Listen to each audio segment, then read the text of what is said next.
नमस्कार दोस्तों, आपका हमारे YouTube चैनल धार्मिक कथाएं और कहानियाँ में स्वागत है। आज हम बैसाख मास में सुनेंगे बृहस्पतिवार व्रत की संपूर्ण कथा। तो एक बार प्रेम से बोलिए बृहस्पति भगवान की जय। बहुत समय पहले की बात है। भारत में एक राजा राज्य करता था। वह अति प्रतापी एवं दानी था। वह प्रतिदिन मंदिर में भगवत दर्शन करने जाता था और गुरु और ब्राह्मण की सेवा भी किया करता था। उसके द्वार से कोई भी याचक निराश नहीं लौटता था। वह प्रत्येक गुरुवार को व्रत रखता और पूजन करता था। हर दिन गरीबों की मदद करता था, परंतु यह बातें उसकी रानी को पसंद नहीं थी। वह ना तो व्रत करती थी और ना किसी को एक भी पैसा दान के रूप में देती थी। वह राजा को भी ऐसा करने से रोकती थी। एक समय की बात है, जब राजा शिकार खेलने वन में गए। महल में सिर्फ रानी और दासी थी। उस समय गुरु बृहस्पति साधु का रूप धारण कर राजा के दरवाजे पर भिक्षा मांगने आए। साधु ने रानी से भिक्षा मांगी तो वह कहने लगी, हे साधु महाराज, मैं इस दान्य पुण्य से तंग आ गई हूँ। इस काम के लिए तो मेरे पति देव ही बहुत हैं। अब आप ऐसा करो कि सारा धन नष्ट हो जाए तथा मैं आराम से रह सकूं। साधु का वेश रखे बृहस्पति देव ने कहा, हे देवी, तुम अति विचित्र हो। संतान और धन से कोई दुखी नहीं होता, सभी इसे चाहते हैं। पापी भी पुत्र और धन की इच्छा करता है। अगर तुम्हारे पास धन बहुत है तो भूखे मनुष्यों को भोजन कराओ, ब्राह्मणों को दान दो, प्याऊ लगवाओ, धर्मशालाएं बनवाओ, कुएं, तालाब, बावड़ी, बाग बगीचे आदि बनवाओ तथा निर्धनों की कुंवारी कन्याओं का विवाह करवाओ। साथ ही यज्ञ आदि करो। इस प्रकार के कर्मों से आपके कुल का एवं आपका नाम लोक परलोक में प्रसिद्ध होगा एवं स्वर्ग की प्राप्ति होगी। किंतु वह मूर्ख रानी साधु की इन बातों से खुश नहीं हुई। वह बोली, हे साधु महाराज, मुझे ऐसी संपत्ति की आवश्यकता नहीं जो मेरे काम न आए तथा जिसको मैं अन्य लोगों को दान कर दूं, जिसको रखने और संभालने में ही मेरा सारा समय नष्ट हो जाए। साधु ने रानी को समझाने का बहुत ही प्रयत्न किया, परंतु रानी अपनी बात पर अडिग रही। तब साधु ने कहा, हे देवी, यदि तुम्हारी ऐसी ही इच्छा है तो जैसा मैं तुम्हें बताता हूँ तुम वैसे ही करना। बृहस्पतिवार के दिन घर को गोबर से लीपना, अपने केशों को पीली मिट्टी से धोना, केशों को धोते समय स्नान करना, राजा से कहना कि वह भी हजामत करवाए, भोजन में मांस मदिरा खाना, कपड़े धोबी के यहाँ धुलने डालना। इस तरह 7 बृहस्पतिवार निरंतर करने से तुम्हारा सब धन नष्ट हो जाएगा। ऐसा कहकर साधु रूपी बृहस्पति देव अंतर्ध्यान हो गए। रानी ने साधु के कहे अनुसार ही 7 बृहस्पतिवार वैसे ही करने का विचार किया। साधु के बताए अनुसार करते हुए उसे केवल 3 बृहस्पतिवार ही बीते थे कि उसकी समस्त धन संपत्ति नष्ट हो गई। कहे अनुसार ही करने से भरपेट भोजन के लिए भी दोनों समय परिवार तरसने लगा तथा सांसारिक भोगों से दुखी रहने लगा। इस प्रकार के अभावग्रस्त जीवन से तंग आकर एक बार राजा रानी से कहने लगा कि हे रानी, तुम यहाँ पर रहो, मैं दूसरे देश को जाता हूँ, क्योंकि यहाँ पर मुझे सभी मनुष्य जानते हैं, इसीलिए मैं यहाँ कोई कार्य नहीं कर सकता। देश चोरी परदेश भीख के समान है। ऐसा कहकर राजा परदेश चला गया।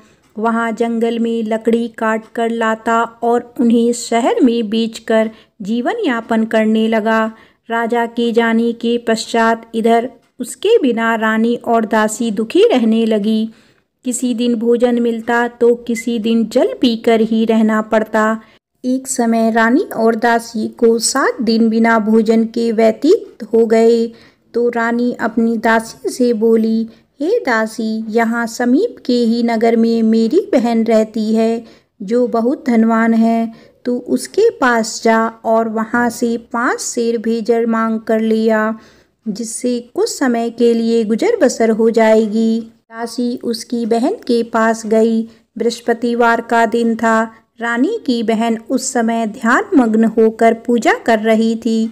दासी ने रानी की बहन से कहा, हे रानी, मुझे आपके पास आपकी बहन ने भेजा है, मुझे 5 सेर भेजर दे दो। दासी ने अपनी बात अनेक बार कही, परंतु रानी की बहन ने कोई उत्तर नहीं दिया, क्योंकि वह उस समय बृहस्पतिवार की कथा सुन रही थी। रानी की बहन से जब दासी को कोई अपेक्षित उत्तर नहीं मिला तो वह अति दुखी हुई। उसे क्रोध भी आया। लौटकर वह रानी से बोली, हे रानी, आपकी बहन बहुत धनी स्त्री है, परंतु वह अति घमंडी भी है। वह छोटे लोगों से बात भी नहीं करती। 5 सेर भेजर देने के लिए मैंने उससे बहुत बार कहा, परंतु उसने कोई उत्तर नहीं दिया। इस प्रकार मुझे निराश एवं खाली हाथ लौटना पड़ा।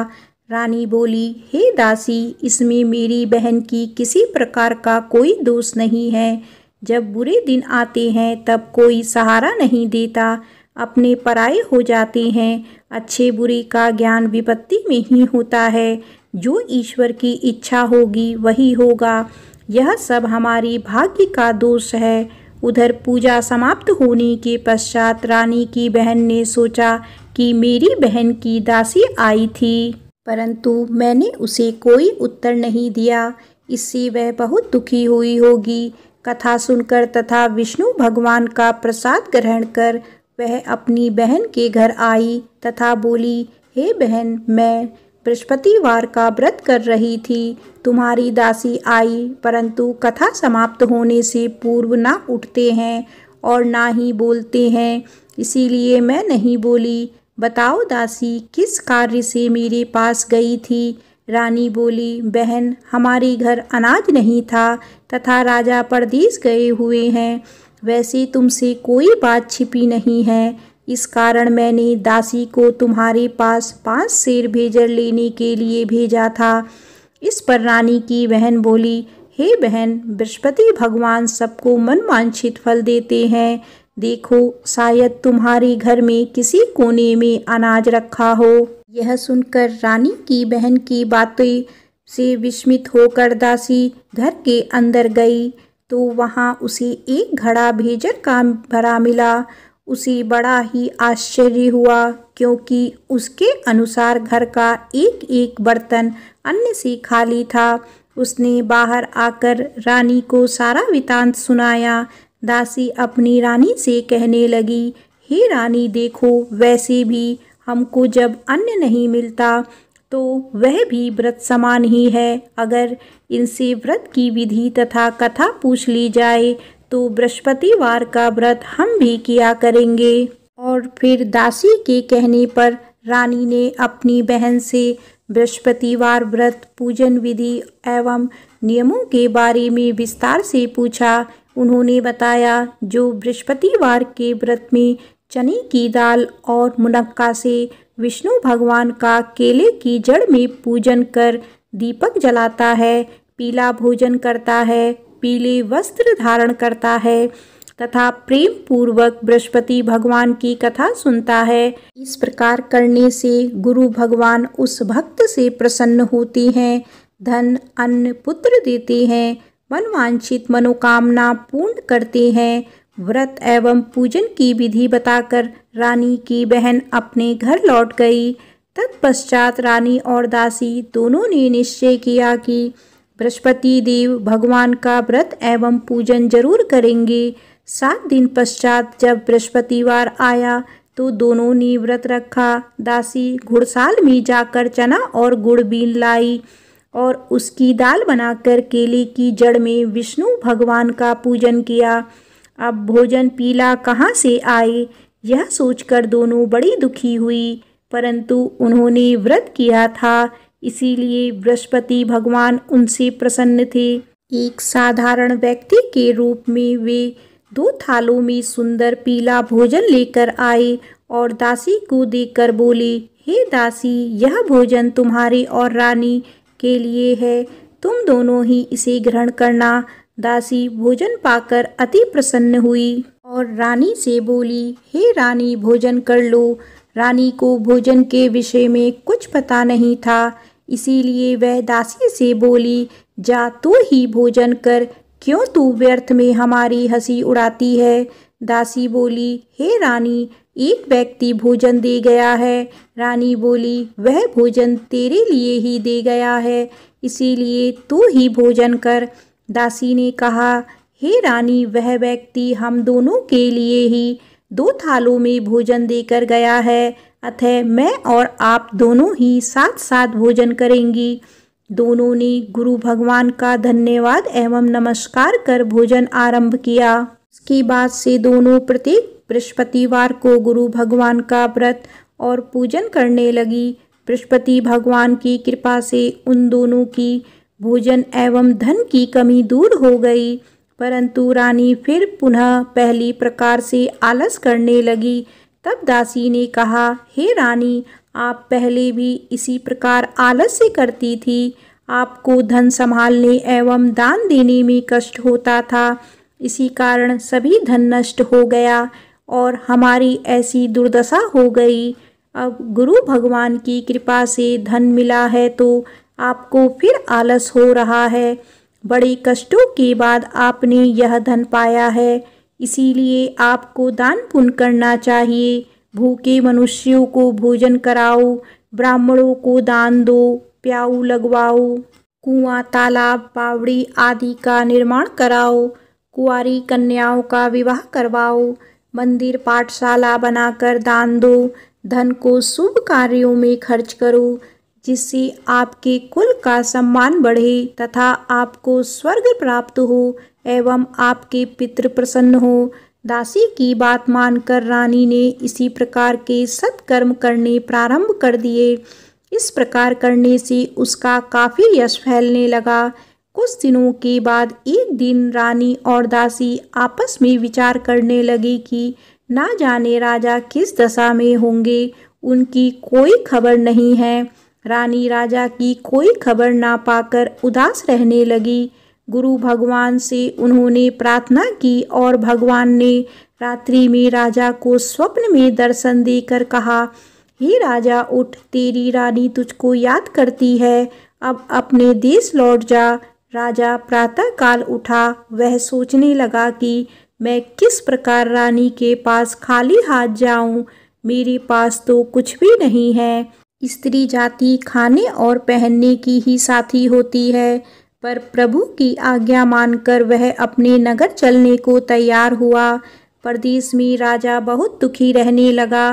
प्रतिदिन जंगल से लकड़ी बीन कर लाता और उसे शहर में बेचकर अपने दुखी जीवन को बड़ी कठिनाई से व्यतीत करता था। एक दिन राजा दुखी कर अपने पुराने दिन की याद करके रोने लगा। उस जंगल में बृहस्पति देव एक साधु का रूप धारण करके आई और राजा से बोले, हे लकड़हारे, तुम इस वियायान जंगल में किस चिंता में बैठे हो, मुझे बताओ। यह सुनकर राजा की आंखों में आंसू भर आए और वह साधु को प्रणाम करके बोला, हे प्रभु, आप सब कुछ जानने वाले हैं। इतना कहकर राजा ने साधु को अपनी समस्त व्यथा सुना दी।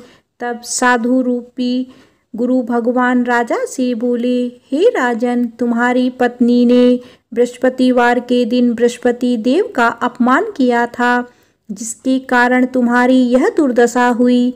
अब तुम किसी प्रकार की चिंता मत करो, भगवान तुम्हें पहले से अधिक धन प्रदान करेंगे। देखो, तुम्हारी पत्नी ने बृहस्पतिवार का व्रत आरंभ कर दिया है। अब तुम भी बृहस्पतिवार का व्रत करके चने की दाल व गुड़ जल को लोटे में डालकर केले का पूजन करो, फिर कथा कहो या सुनो।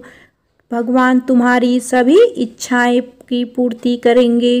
साधु के वचन सुनकर राजा बोला, हे प्रभु, मुझे लकड़ी बेचने के पश्चात इतना पैसा भी नहीं बचता कि भोजन करने के उपरांत कुछ भी बचा सकूं।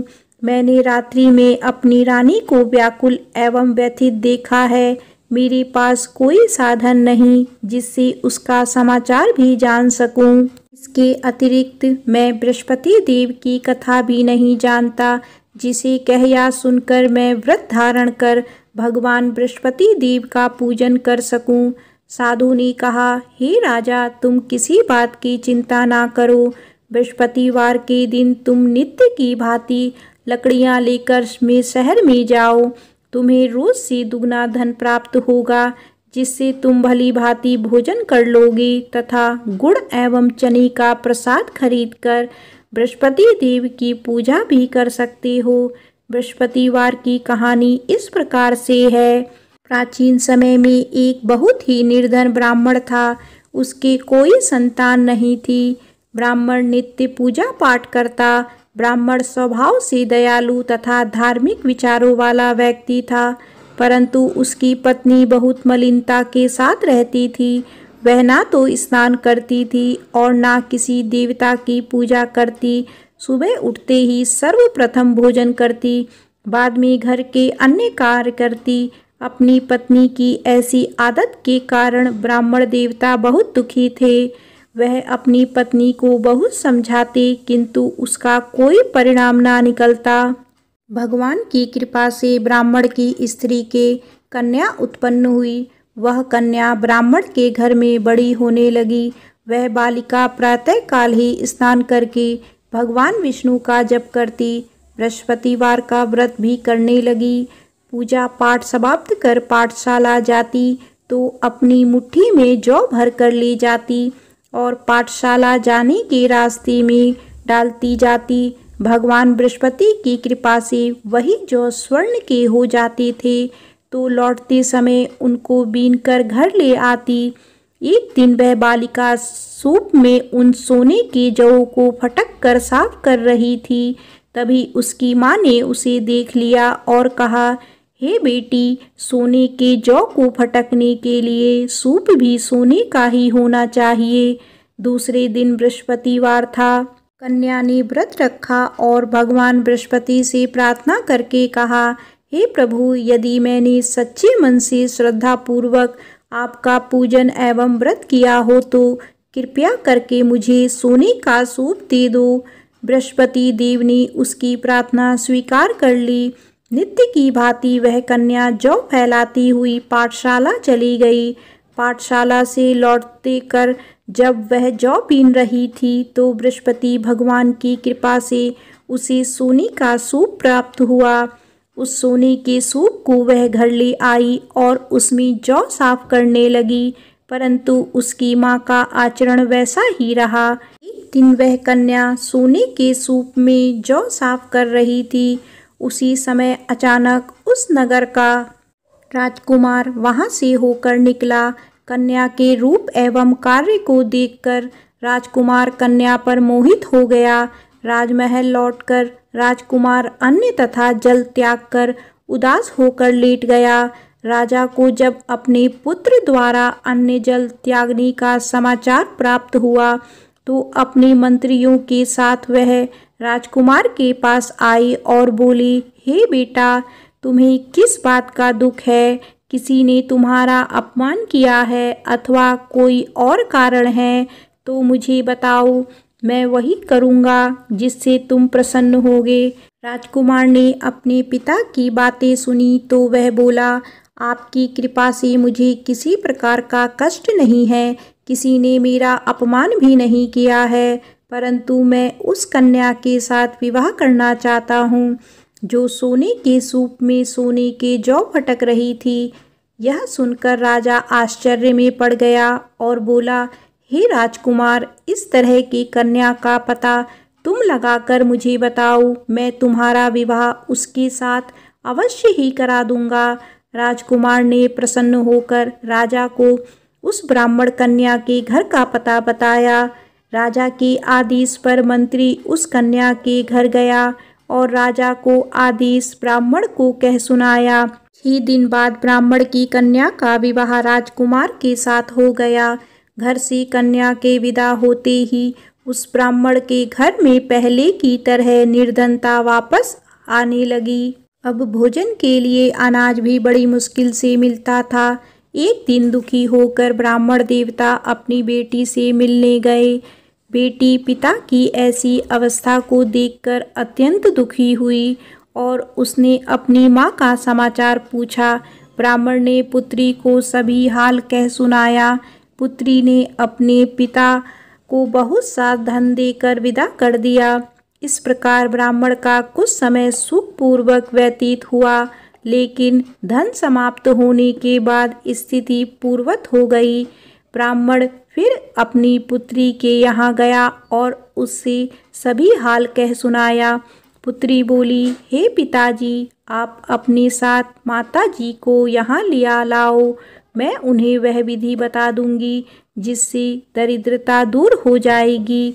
ब्राह्मण देवता अपनी पत्नी को साथ लेकर अपनी पुत्री के पास राजमहल पहुँचे तो पुत्री अपनी माँ को समझाने लगी, हे माँ, तुम सुबह उठकर सर्वप्रथम स्नान आदि करके भगवान विष्णु का पूजन किया करो तो सब निर्धनता दूर हो जाएगी। तो उसकी माँ ने उसकी एक ना मानी। वह सुबह उठकर सर्वप्रथम अपनी पुत्री के घर में बचा जूठन खा लेती थी। एक दिन उसकी बेटी को अपनी माँ पर बहुत गुस्सा आया। उसने उस रात को कोठरी में खाने का सारा सामान निकालकर अपनी माँ को उसमें बंद कर दिया। प्रातः कोठरी से अपनी माँ को निकालकर तथा स्नान आदि कराकर पूजा पाठ करवाया तो उसकी माँ की बुद्धि ठीक हो गई। इसके बाद वह प्रतिदिन पूजा पाठ करती और प्रत्येक बृहस्पतिवार को व्रत भी रखने लगी। इस व्रत के प्रभाव से उसकी माँ भी अत्यंत धनवान तथा पुत्रीवती हो गई और बृहस्पति देवता की कृपा से वृद्धावस्था में मृत्यु को प्राप्त कर स्वर्ग को गई। वह ब्राह्मण भी सुखपूर्वक इस लोक का सुख भोग कर स्वर्ग को प्राप्त हुआ। इस प्रकार कहानी कहकर साधु देवता वहाँ से अंतर्ध्यान हो गए। धीरे धीरे 6 दिन का समय बीत गया तथा बृहस्पतिवार का दिन आ गया। लकड़हारा रूपी राजा जंगल से लकड़ी काटकर किसी शहर में बेचने गया। आज उसे और उस दिनों से अधिक धन मिला। राजा ने चना, गुड़ आदि लाकर भगवान विष्णु का पूजन किया तथा बृहस्पतिवार का व्रत किया। उस दिन से उसके सभी कष्ट दूर हो गए, परंतु अगले बृहस्पतिवार को वह व्रत करना भूल गया। इसी कारण बृहस्पति भगवान उससे रुष्ट हो गए। उस दिन उस नगर के राजा ने विशाल यज्ञ का आयोजन किया तथा अपने समस्त राज्य में घोषणा करवा दी कि कोई भी मनुष्य अपने घर में भोजन ना बनाए और आग भी ना जलाए। सब लोग मेरे यहाँ भोजन करने आए। इस आज्ञा को जो नहीं मानेगा उसको सूली पर लटका दिया जाएगा। राजा की आज्ञानुसार राज्य के सभी निवासी राजा के भोज में सम्मिलित होने गए, परंतु लकड़हारा कुछ विलंब से पहुंचा। इसीलिए राजा उसको भोजन कराने अपने साथ महल में ले गए। जब राजा लकड़हारे को भोजन करा रहे थे तो रानी की दृष्टि उस खूंटी पर पड़ी जिस पर उसका 9 लखा हार लटका हुआ था। उसे खूंटी पर हार लटका दिखाई नहीं दिया। रानी को निश्चय हो गया कि मेरा हार इस लकड़हारे ने चुरा लिया है। उसी समय रानी की जिद पर राजा ने सैनिक बुलवाकर लकड़हारे को जेल में डलवा दिया। जेल खाने में बंद वह लकड़हारा बहुत दुखी होकर विचार करने लगा कि ना जाने कौन सी पूर्व जन्म के कुकर्म से मुझे यह दुख प्राप्त हुआ है। जेल में बंद लकड़हारा भगवान बृहस्पति को याद करने लगा। तत्काल बृहस्पति देव साधु के रूप में प्रकट हो गए और उसकी दशा देखकर कहने लगे, अरे मूर्ख, तूने बृहस्पतिवार को बृहस्पति देव की कथा एवं व्रत करना भूल गया, इसी कारण तुझे यह दुख प्राप्त हुआ है। अब किसी प्रकार की चिंता मत कर। बृहस्पतिवार के दिन जेल खाने के दरवाजे पर तुझे 50 पैसे पड़े मिलेंगे। तुम उन पैसों से प्रसाद मंगाना, भगवान बृहस्पति का पूजन एवं कथा कहना। कथा का प्रसाद स्वयं भी ग्रहण करना तथा दूसरों को भी कराना। इस प्रकार करने से तुम्हारे सभी कष्ट दूर हो जाएंगे। अगले बृहस्पतिवार राजा को जेल के दरवाजे पर पैसे मिले। राजा ने पूजा का सामान मंगवाकर कथा कही और प्रसाद बांटा। उसी रात बृहस्पति देव ने उस नगर के राजा को सपने में दर्शन देकर कहा, हे राजा, तूने जिस आदमी को जेल खाने में बंद कर रखा है वह निर्दोष है, वह राजा है, उसे छोड़ दो। रानी का 9 लखा हार उसी खूंटी पर लटका हुआ है। अगर तू ऐसा नहीं करेगा तो मैं तेरी राज्य को नष्ट कर दूंगा। राजा सुबह उठा और खूंटी पर हार लटका देखकर लकड़हारे को बुलाकर उससे क्षमा याचना की तथा राजा के योग्य सुंदर वस्त्र आभूषण भेंट करके उसे विदा किया। बृहस्पति देव की आज्ञा अनुसार राजा अपने नगर को चल दिया। जब वह नगर के निकट पहुंचा तो उसे बहुत आश्चर्य हुआ। वहां पहले से अधिक तालाब, बाग और कुएं तथा बहुत सी धर्मशालाएं, मंदिर आदि बने हुए थे। राजा ने जब नगरवासियों से पूछा कि यह बाग, तालाब, धर्मशालाएं एवं कुएं किसके द्वारा बनाए गए हैं, तब नगर के सब लोग कहने लगे कि यह सब रानी और दासी द्वारा बनाए गए हैं। राजा को बहुत आश्चर्य हुआ और क्रोध भी आया। जब रानी ने यह खबर सुनी कि राजा आ रहे हैं तो उसने दासी से कहा, हे दासी, देख, राजा हमें अति दीन अवस्था में छोड़ गए थे। वह हमारी ऐसी हालत देखकर कहीं द्वार से ही ना लौट जाएं, इसीलिए तू द्वार पर खड़ी हो जा। रानी की आज्ञा अनुसार दासी दरवाजे पर खड़ी हो गई। जब राजा आई तो उन्हें अपने साथ महल में लिवा लाई। तब राजा ने क्रोध करके अपनी तलवार निकाली तथा रानी से पूछा, बताओ, धन तुम्हें कैसे मिला, किस प्रकार प्राप्त हुआ? तब रानी ने कहा कि हमें यह सब धन बृहस्पति देव के व्रत के प्रभाव से प्राप्त हुआ है।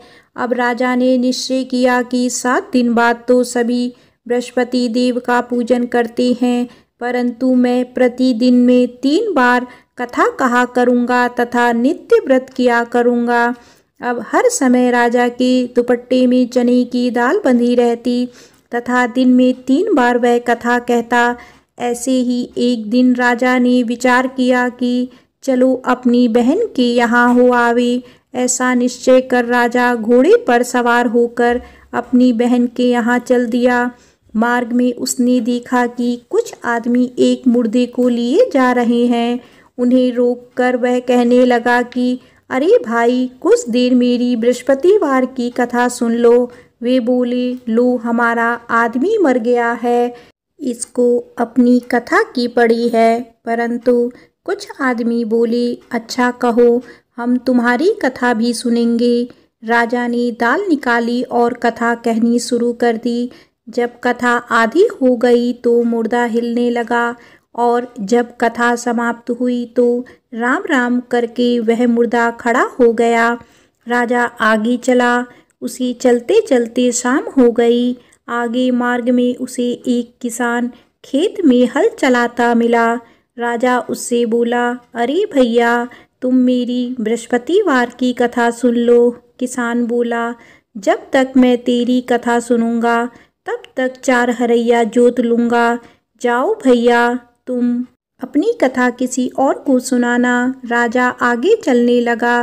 राजा के हटते ही किसान के बैल पछाड़ खाकर गिर गए और किसान के पेट में बहुत तेज दर्द होने लगा। उसी समय किसान की माँ रोटी लेकर आई। उसने जब यह देखा तो अपने पुत्र से सब हाल पूछा। बेटे ने सारा हाल बता दिया। किसान की माँ दौड़ी दौड़ी घोड़े पर सवार राजा के पास गई और उससे बोली, मैं तेरी कथा सुनूंगी, तू अपनी कथा मेरे खेत पर ही चलकर कहना। राजा ने लौटकर किसान के खेत पर जाकर कथा कही, जिसे सुनते ही बैल खड़े हो गए और किसान के पेट का दर्द भी बंद हो गया। आगे चलकर राजा अपनी बहन के घर पहुंच गया। बहन ने भाई की खूब आवभगत की। दूसरे दिन सुबह राजा जागा तो उसने देखा कि सब लोग भोजन कर रहे हैं। राजा ने अपनी बहन से पूछा कि यहाँ कोई ऐसा मनुष्य है जिसने भोजन नहीं किया हो और जो मेरी बृहस्पतिवार की कथा का श्रवण कर ले। तो बहन बोली, हे भैया, यह देश ऐसा ही है। यहाँ के लोग पहले भोजन करते हैं, बाद में कोई अन्य काम करते हैं। अगर पड़ोस में हो कोई तो देख आती हूँ। ऐसा कहकर बहन चली गई, परंतु उसे कोई भी ऐसा व्यक्ति नहीं मिला जिसने भोजन ना किया हो। वह एक कुम्हार के घर गई जिसका लड़का बीमार था। उसे यह भी पता चला कि उसके यहाँ 3 दिन से किसी ने भोजन नहीं किया है। राजा की बहन ने अपने भाई की कथा सुनने के लिए कुम्हार से आग्रह किया तो वह तैयार हो गया। राजा ने जाकर बृहस्पतिवार की कथा कही, जिसको सुनकर कुम्हार का लड़का ठीक हो गया। अब तो राजा की हर जगह प्रशंसा होने लगी। कुछ दिन बाद एक दिन राजा ने अपनी बहन से कहा, हे बहन, मैं अपने घर जाऊंगा, तुम भी तैयार हो जाओ। राजा की बहन ने अपनी सास से अपने भाई के साथ जाने की आज्ञा मांगी। सास बोली, चली जा, परंतु अपने लड़कों को यहीं छोड़ जाना, क्योंकि तेरे भाई के कोई संतान नहीं होती है। बहन ने भाई से कहा, हे भैया, मैं तो चलूँगी, परंतु कोई बालक नहीं जाएगा। राजा ने कहा, जब कोई बालक साथ नहीं चलेगा तब तुम ही क्या करोगी। दुखी मन से राजा अपने नगर को लौट आया। राजा अपनी रानी से बोला, हम निर्वंशी राजा हैं, हमारा मुँह देखने का भी धर्म नहीं है। वह उदास होकर बिना भोजन किए शैया पर लेट गया। रानी बोली, हे प्रभु, भगवान बृहस्पति ने हमें सब कुछ दिया है, वे हमें संतान भी अवश्य देंगे। उसी रात बृहस्पति देव ने राजा को स्वप्न में दर्शन देकर कहा, हे राजा, उठ, सभी सोच को त्याग दे, तेरी रानी गर्भवती है। राजा को यह जानकर अति प्रसन्नता हुई। 9वें महीने में रानी के गर्भ से एक सुंदर पुत्र रूपी रत्न पैदा हुआ। तब राजा बोला, हे रानी, स्त्री बिना भोजन के रह सकती है, परंतु बिना कहे नहीं रह सकती। जब मेरी बहन आए तो तुम उससे कुछ मत कहना। रानी ने हाँ कर दी। जब राजा की बहन ने यह शुभ समाचार सुना तो वह अति प्रसन्न हुई तथा बधाई लेकर अपने भाई के यहाँ आई। तभी रानी ने कहा, घोड़ा चढ़कर नहीं आई, गधा चढ़ी आई। राजा की बहन बोली, भाभी, मैं इस प्रकार ना कहती तो तुम्हें औलाद कैसे मिलती।